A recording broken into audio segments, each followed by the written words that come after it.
My mom decided to, she got her tubes tied, and then 2 years later she found out she was pregnant with me, and here I am. My mom lost her mom before I was 1, and so I had to go stay with my aunt and my uncle.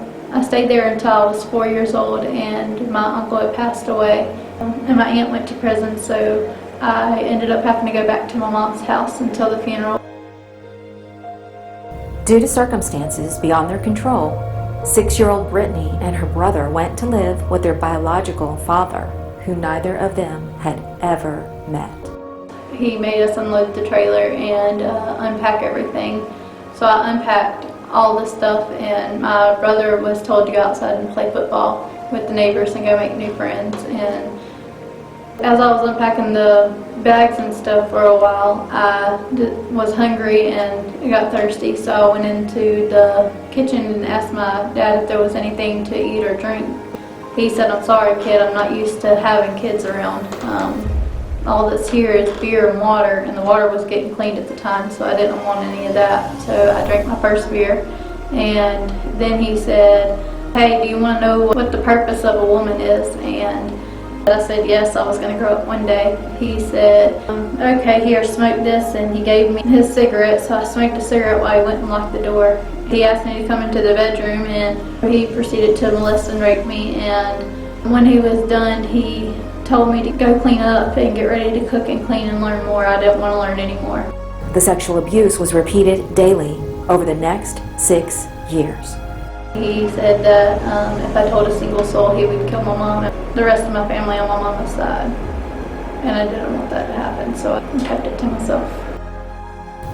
Fortunately, when Brittany was 12, her aunt was released from prison and took the necessary steps to rescue Brittany from her father's house.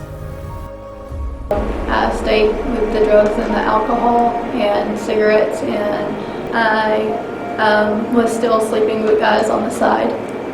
I was a workaholic. One night, Brittany was headed to a party, but she pulled into a church parking lot instead.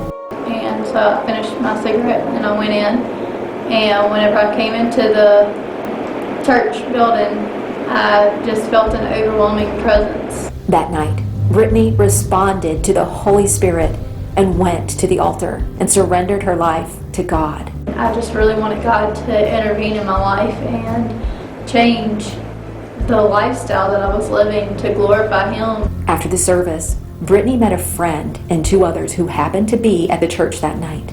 One of them was Chris Pollock, the man she would eventually marry.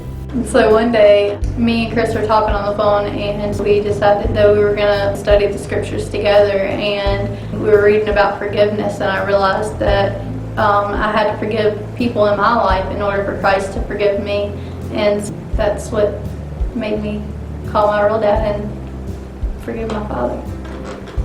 But now looking back, I can see where God had intervened in my life, from my aunt coming and rescuing me with legal papers from my dad's house, and then when I fully surrendered into Christ, He had sent me my husband that I'm now married to, and now I have a family and of my own, and I make sure that we're not doing all the worldly stuff, that we can glorify Him in all we do, from our home to ourselves to the child. Everything is all to glorify Him.